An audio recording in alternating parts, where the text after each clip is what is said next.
ഒരിക്കൽ ഒരു വനത്തിൽ അനേക വൃക്ഷങ്ങളും ചെടികളും ഉണ്ടായിരുന്നു. വൃക്ഷങ്ങളുടെ കൂട്ടത്തിൽ ആൽമരം തന്നെയായിരുന്നു ഉയരത്തിലും കരുത്തിലും മുന്നേറി നിന്നിരുന്നത്. അതിനാൽ തന്നെ നശിപ്പിക്കാൻ ആർക്കും കഴിയില്ലെന്ന് ആൽമരം ഉറച്ചു വിശ്വസിച്ചിരുന്നു.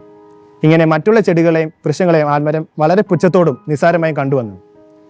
ആൽമരത്തിന്റെ സ്വഭാവം വൃക്ഷങ്ങളിലും ചെടികളിലും അതീവ ദുഃഖമുണ്ടാക്കി. നാളുകൾ അങ്ങനെ പലതും കടന്നുപോയി. കാറ്റാകെ ഒരു കൊടുങ്കാറ്റ് വീശി. കൊടുങ്കാറ്റിന്റെ ശക്തിയിൽ അനേക മരങ്ങൾ ആടിയുലഞ്ഞു.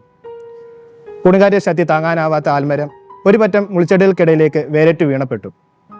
വേരറ്റ് വീണ ആൽമരം മുൾച്ചെടികളോട് ചോദിച്ചു, എന്നേക്കാൾ എത്രയോ ശക്തിയിലും ബലത്തിലും കുറഞ്ഞവരാണ് നിങ്ങൾ, എങ്കിലും നിങ്ങൾക്ക് എങ്ങനെ ഈ കൊടുങ്കാറ്റിനെ അതിജീവിക്കാൻ സാധിച്ചുവെന്ന്.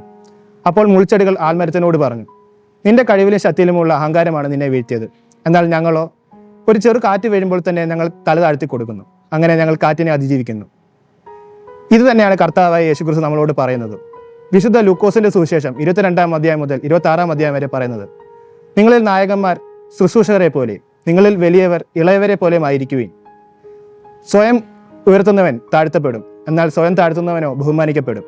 ഈ വിശുദ്ധ നോമ്പുകാലത്ത് നാം നമ്മളെ തന്നെ താഴ്ത്തി എളിമയിലും ജീവിക്കാൻ ഇടയാകട്ടെ എന്ന് ആശംസിച്ചുകൊള്ളുന്നു.